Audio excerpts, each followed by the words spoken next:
네, 조금 전에 양양자 최고위원하고 인터뷰하는 과정에서도 그러니까 자연스럽게 이야기가 나왔죠. 노동관계법 개정 문제가 다시 정치권의 화두로 떠오르고 있는데요. 이에 대해서 노동계는 어떻게 보고 있는지 이야기 들어보겠습니다. 한국노총의 정문주 정책본부장 전화로 만나봅니다. 나와 계시죠? 예, 안녕하세요. 네, 안녕하세요. 조금 전에 그 양양자 최고위원의 인터뷰 혹시 좀 들으셨습니까, 본부장님? 예, 말미에 조금 들었습니다. 예, ILO 핵심 협약을 담은 노동관계법 개정안을 마련해서 이번 정기국회 안에 처리하겠다라는 게 당의 기본 방침이라고 이야기를 했는데 어떤 예, 입장이세요? 그동안 국제사회로부터 우리 한국의 노동 문제가 계속 지적받았던 것들이 국제노동기준에 미달되는 후진적이다. 네. 아주 줄곧 우리 아이로 가입했던 1990년도부터요. 줄곧 지적받았던 사안들입니다. 예. 참고로 말씀드리면 핵심 협약이 8가지가 있는데요. 네. 그중에서 결사자유협약 2개, 강제노동 금지협약 2개, 4가지가 있습니다. 네. 이 4가지를 비준하지 않은 나라가 지구상에서 딱 6개 나라인데요. 우리나라, 마샬 제도, 팔라우, 톤가, 투발루, 중국 이런 나라들입니다. 아, 그러니까 나머지는 가장 다 국제기준에 비준했습니까? 미달되는 후진적인 수준에 있다라는 거죠. 예. 예, 그건 뭐 좀 해당 국가 입장에서는 좀 약간 기분 나쁠 수도 있는 발언이니까 아무튼 알겠습니다. 비교 차원이라고 이해를 하겠고요.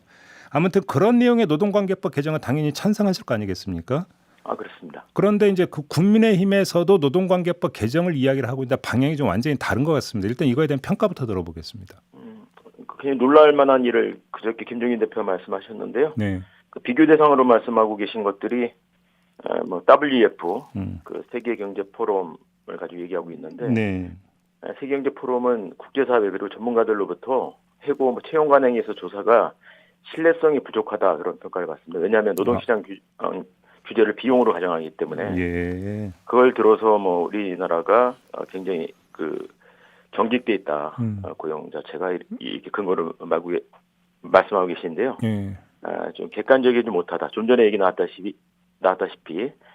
국제노사정기구, 그러니까 정부는 물론이고 우리 한국노총, 민주노총 그리고 사용자단체가 가입돼 있는 ILO 국제노동기구 기본협약이 글로벌 스탠다드고 그로부터 오래전부터 굉장히 후진적이다라고 지적받았기 때문에 이것이 오히려 객관적인 평가의 지표이지 예. WEF를 근거로 얘기하는 것은 올바르지 않다 이렇게 보입니다. 아, 그래요. 알겠습니다. 아무튼 그런 좀 내용으로 들어가서 물론 좀 국민의힘이 구체적인 내용을 지금 제시를 하고 있는 것은 아닙니다만 그게 지금 언론 보도를 기준으로 한 크게 두 가지인 것 같습니다. 좀 하나하나 여쭤보고 싶은데 일단 먼저는 해고 사유를 좀 더 완화해서 폭넓게 해고를 인정할 수 있게 해주는 방향으로 지금 검토를 하고 있는 것 같습니다. 어떤 말씀 주시겠습니까? 참 안타까운데요. 지금 야당이지 않습니까? 예. 그 집권여당 시절, 그러니까 5년 전입니다. 새누리당 당시에 박근혜 정권이 노동시장 구조개혁을 밀어붙였고요. 네. 당시에 이제 우리 노동계가 이제 반대를 했었는데, 예. 그게 소위 이제 쉬운 해고, 임금 삭감, 이걸 노동개혁으로 포장을 해서 막 밀어붙였던 바들이 있습니다. 네. 지금 야당이 이걸 당시 집권여당처럼 밀어붙이겠다라고 한다면 도로 박근혜당이다 국민의힘이 이런 비판을 받게 될 겁니다. 도로 박근혜당이다. 그리고 또 한 가지는 예를 들어서 코로나19 이후에 어떤 그 비대면 사회가 열리고 여기에다가 이제 4차 산업혁명까지 겹치면서 노동 형태도 바뀌어야 되는 거 아니냐. 그러면서 예를 들어서 재택근무를 확대한다든지 탄력근무제를 확대한다든지 이런 이야기가 좀 나오는 것 같은데요. 이건 어떻게 받아들이세요? 지금 코로나19 발발하고 나서 지난 3월부터 해서 현장에서는 실제로 말씀하셨던 재택근무, 시차근무 이런 유연근무 체계 자체가 현장에서 갈등 없이 잘 진행이 되고 있는 상황들입니다. 저는 오히려 지금 이 상황에서 제도로 뭘 바꾸려고 하지 말고 현장에서 코로나 문제를 극복하기 위해서 노사가 열심히 노력하고 있는 마당이기 때문에 현재는 코로나19 위기 극복을 우선으로 잡고요.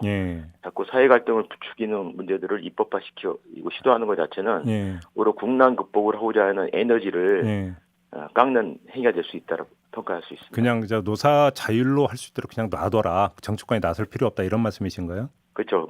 코로나 좀 진정되고 나서 우리가 냉철하게 평가를 해본다면 모르겠는데요.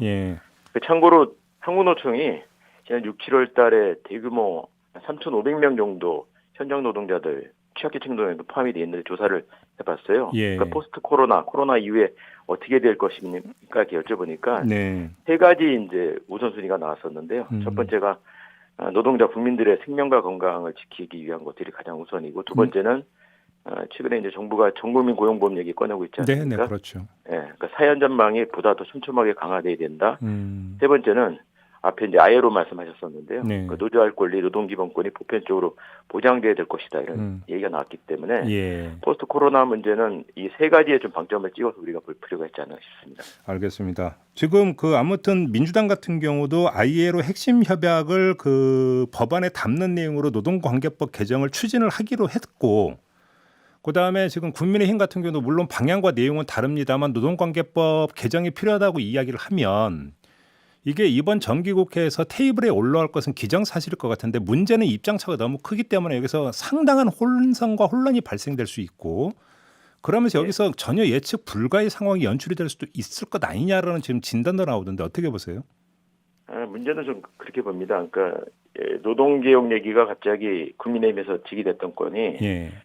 공정경제 3법, 소위 이제 경제민주화 추진하겠다. 예, 이거는 뭐 예. 김정인 대표가 아주 오래전부터 말씀하셨던 내용들이란 말이에요. 네. 그리고 민주당 집권 여당에서도 그 공약으로 제기했던 사항들이기 때문에 이런 네. 공약수들을 먼저 처리를 하시고요. 예.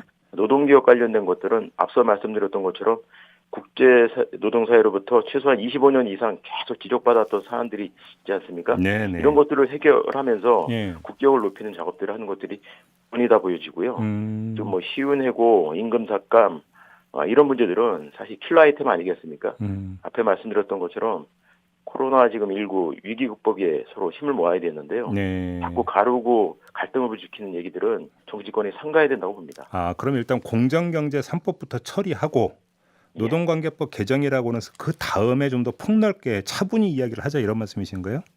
아니요. 그러니까 지금 유럽하고도 한일 FTA 문제 때문에 분쟁 절차 도입을 하고 있어요. 예. 그 분쟁 절차 도입했던 이유가 지금 ILO 국제노동 기준을 준수하지 않는다. 원래 FTA 맺으면서 우리가 약속을 했었는데요. 예. 이런 경제도 부정적인 영향을 미치는 건이 있기 때문에 ILO 협약 문제는 빨리 서둘러서 하시는 게 필요합니다. 네. 그렇죠.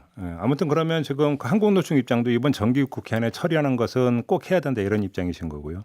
예. 알겠습니다. 공정경제 3법을 말씀하셨으니까 하나만 더 여쭤볼게요. 앞서 양양자 최고위원하고 인터뷰에서도 나왔는데 재계에서 이제 가장 집중적으로 이야기하고 있는 게 3% 룰이라고 합니다. 그러니까 감사위원을 선출할 때 대주주의 의결권을 3%만 인정하는 방안에 대해서 재계가 반대한다고 하는데 한국 노총 입장에서는 이걸 어떻게 평가하십니까? 한국노총은 사실 재벌 대기업들의 우리 경제 집중도가 굉장히 높고 그동안에 이 문제가 불공정하게도 부의 대물림이 진행됐다는 것들이 있지 않습니까? 그러니까 이 문제 해결을 위해서는 저는 기업 집단의 주주권 행사를 좀 제한할 필요는 있다고 보여집니다. 알겠습니다. 좀 다른 현안 하나만 좀 더 여쭐게요. 지금 정부가 택배기사, 배달기사, 환경미화원 등 이 필수 노동자의 노동 조건을 개선하기 위한 범정부 TF를 출범을 시켰다고 하는데 여기서 집중적으로 좀 논의가 되고 반드시 좀 도입돼야 되는 내용이 있다면 어떤 걸까요? 예, 뭐 어제 정부가 이제 필수 노동자라고 해서 말씀하신 것처럼 돌봄 노동자들 그리고 이동 플랫폼 노동자들, 환경미화 노동자들 관련돼서 대책 발표를 하고 TF 구성을 했는데요. 뭐 저희 긍정적으로 평가하고 바람직하다고 보여집니다. 다만 문제가 이런 건을 진행함에 있어서 직접 당사자인 노동계의 참여가 좀 없었다는 것은 문제가 있고요. 노동계는 참여를 안 합니까? 이 TF에? 그냥 정부 부처들끼리만 구성이 되어 있습니다. 순전히 정부 내부의 TF입니까? 예. 따라서 뭐 지금이라도 노동계 테이블에 좀 초청을 해서 같이 논의할 필요가 있다 이 제안을 드리고요. 두 번째는 이제 개선 방안이 크게 세 가지입니다. 안전보호 대책, 과로 방지, 보상과 안전망 세 가지로 이렇게 정리가 되어 있는데요. 뭐 다 중요한 내용들이긴 하지만 여기에 또 이제 정작 중요한 한 가지가 좀 빠져 있는데요. 이게 지금 필수 노동자들의 대다수가 5인 미만 사업체 종사하시는 분들입니다. 이분들의 경우에는 근로기준법의 적용을 받고 계시지 못해요. 따라서 근로기준법 적용의 문제라든지 노조할 권리 보장을 하는 문제라든지 이런 것들은 반드시 좀 포함시킬 필요가 있다라는 것이고 참고로 국책연구기관 노동연구원이 2015년부터 5인 미만 사업체 종사자들에게 근로기준법 적용에 관한 연구조사를 했었는데요. 사장님들이죠. 사업주들도 70%에서 80% 이상이 무리 없이 근로기준법 정도는 기초질서이기 때문에 적용해야 된다는 의견이 나왔기 때문에 이런 거는 좀 포함시키는 게 필요하다고 봅니다. 이런 입장을 모아서 그러니까 정부 TF에 전달할 계획은 갖고 있는 거죠? 한국노총에서. 예, 그렇습니다. 그렇습니다. 예, 조만간 전달이 될 거. 아무튼 지금 그 말씀을 듣다 보니까 어떤 시기 되든지 간에 그때 어떤 계기가 되든지 간에 정기국회에서도 노동 문제가 집중적인 화두가 될 수밖에 없겠네요. 지금 상황이. 그렇습니다. 예. 알겠습니다. 여기서 이제 노동계 입장도 한번 좀 들어보는 시간 그렇게 마련을 했고요. 여기서 마무리를 하도록 하겠습니다. 고맙습니다. 예, 감사합니다. 네, 지금까지 정문주 한국노총 정책본부장이었습니다.